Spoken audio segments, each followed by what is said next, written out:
Total, l'Elysée ne donne pas les éventuelles annonces qui seront faites dans la journée, mais le communiqué insiste quand même longuement sur la décarbonation de la production d'acier. Ça veut dire que cette fois, ça y est, ArcelorMittal va enfin lancer, selon vous, officialiser son plan de décarbonation. Écoutez, je pense que si le président de la République se déplace spécifiquement à Dunkerque, c'est pour faire des annonces. Donc, nous espérons effectivement que cette annonce soit celle que nous attendons depuis un certain nombre de mois sur le territoire et en France, et notamment pour le site et pour les salariés d'ArcelorMittal, c'est-à-dire l'engagement qui était ferme d'annoncer le premier four électrique, mais que ce soit pas les deux fours qui étaient initialement prévus. Ouais. L'enjeu de cette décarbonation, c'est de produire effectivement de l'acier, non plus avec du charbon, mais avec de l'électricité. Le plan initial d'ArcelorMittal, c'était 1,8 milliard, plan qui a été suspendu, vous l'avez rappelé. Au mois de mai dernier, Arcelor avait dit 1 milliard, peut-être 200 millions avec un four électrique. Est-ce que ça veut dire qu'Arcelor revoit ses ambitions à la baisse? Il y a plusieurs éléments à prendre en compte. D'abord, il y a l'objectif du plan France 2030, où effectivement, sur la base des émissions de gaz à effet de serre, les industries qui sont très émettrices en France devaient bien entendu s'engager avec derrière des conditionnalités d'aide publique. C'est le cas d'ArcelorMittal. Je rappelle que c'est 7% aujourd'hui des émissions en France, et notamment Voss et Dunkerque, c'est 25% de l'industrie française en termes d'émissions. Qu'il y a eu des annonces faites en premier semestre 2024 avec un plan effectivement 1,8 milliard avec une conditionnalité de 850 millions d'aides publiques qui devait pérenniser effectivement et répondre à ces objectifs. C'est passé aussi dans ce cadre-là spécifiquement la difficulté du marché de l'acier en Europe avec derrière une baisse de compétitivité importante.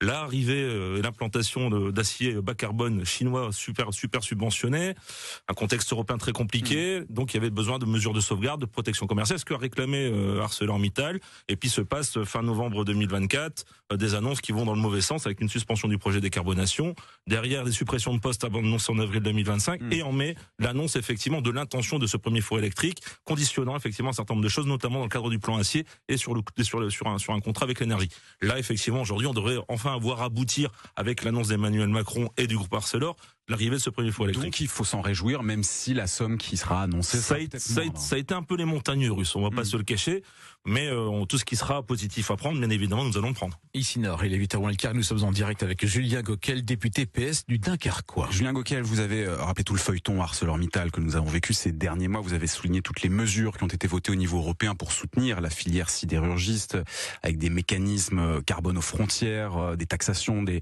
importations venues d'Asie. On a quand même beaucoup aidé ArcelorMittal depuis quelques mois. Ça valait le coup? Ça vaut le coup?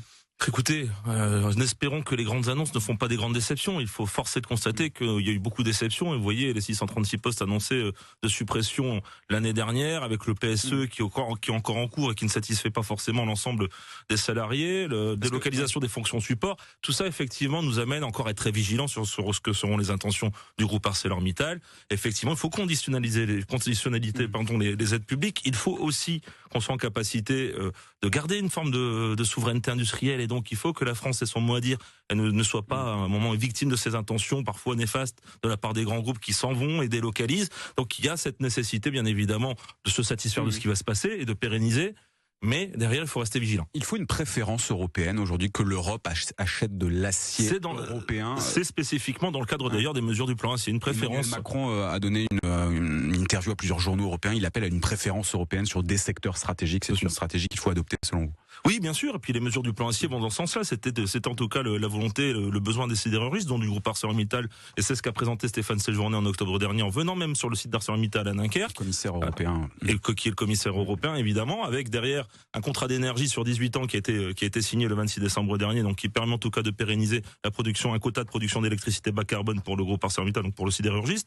La question de la conditionnalité aussi des mesures d'ajustement carbone aux frontières et la limitation des importations des États tiers. Et on le sait, l'acier chinois était abondé vraiment l'Europe à hauteur de 30%. Aujourd'hui, ça serait l'objectif de tomber à 15%, ce qui permettrait un regain de compétitivité pour la sidérurgie, donc le marché de l'acier européen. Donc le groupe ArcelorMittal conditionnait aussi cela à ses engagements. Il y a une stratégie européenne, vous l'avez souligné. Il y a également ces annonces qui vont être faites aujourd'hui, mais il y a aussi il y a quelques semaines cette proposition de loi qui visait à nationaliser ArcelorMittal Dunkerque, qui a été votée à l'Assemblée nationale. Vous-même avez rédigé un texte pouvant aller jusqu'à la nationalisation de filières essentielles au pays. Tout ça est toujours d'actualité, une nationalisation d'ArcelorMittal? Je pense que la puissance publique doit toujours se prémunir d'une volonté de se désengager d'un grand groupe comme ArcelorMittal ou comme un autre grand groupe. On a vu effectivement que c'est arrivé dans d'autres cadres, notamment avec Novasco sur des conditions, sur des aides publiques qui ont été données.